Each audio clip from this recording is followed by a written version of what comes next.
Hey Busy Fit fam, this is Stephen Anderson and I am your Busy Fit coach. Welcome to week 14, day 5 of your Busy Fit 2.0 Healthy Habits Coaching, and I am so glad that you're here. Now today is day 3 of your reintroduction. Remember day 1 you reintroduced legumes, and then yesterday you had a chance to feel your body and get the feedback from your body to know how the legumes affect you, if they affect you at all.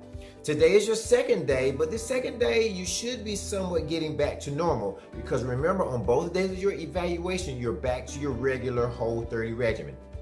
Now tomorrow I'm going to give you the next group, which is going to be your non-gluten grains. So we'll talk a little bit more about that tomorrow. But as of today, we want you to start coming off of whatever side effects you may be feeling from the legumes. If you're not to a point where you feel like you're back to your regular good feeling self from your Whole30, then wait another day, because we want to make sure that we give you a clean slate to evaluate those non-gluten grains.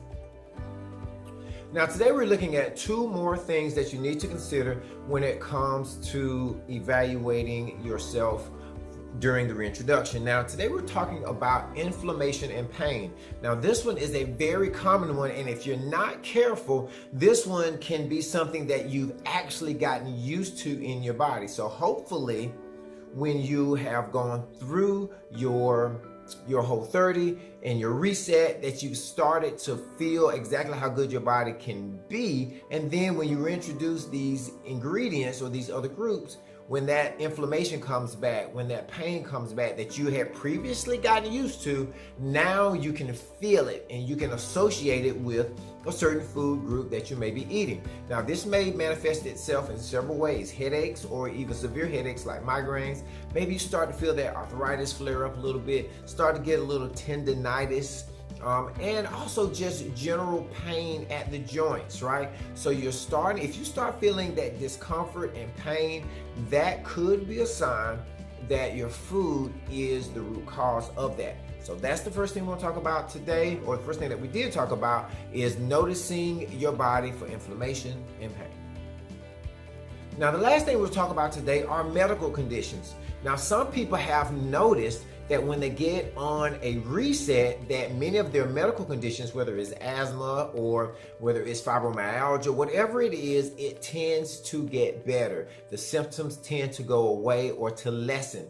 So you want to really be cognizant, really be aware of how your body is feeling if you have any of these medical illnesses. Because what you may find is that certain foods will trigger the reactions or the symptoms of your illness. Now, one of the things that I personally subscribe to, and this is just Stefan's way of looking at things, is that your body may be predisposed to certain illnesses. So there is a genetic component where certain people tend to have certain illnesses or diseases that may be hereditary, but your food choices can actually pull the trigger to activate the symptoms that cause you the pain or the issues when it comes to that medical condition.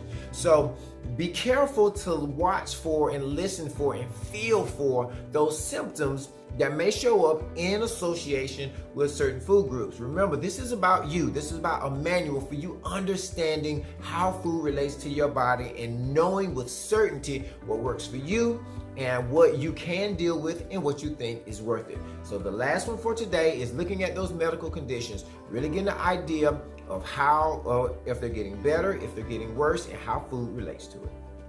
Now we're on to our calls to action. Of course, we're looking at our Busy Fit mindset statements every day, still doing that. We're making sure that we get that water in and we get our activity in. We're making sure that we get our good, healthy meals in. Oh, don't forget, we have to eat slowly to 80%. And with those meals, we're doing what? Making sure we have a good protein source, get those good vegetables and fruits in, and make sure that you have those healthy sources of fat. You're continuing to refine those and to repeat those and to solidify them in your life. You're developing the patterns that are going to lead you to a healthier, happier life. Now tomorrow we will talk more about the next group that you'll be reintroducing, and that will be your non-gluten grains. So we'll talk about that. There's no resource on today, but just remember to persist. I will persist until I succeed. Never give up. Learn your patterns and keep moving forward. I'll see you tomorrow.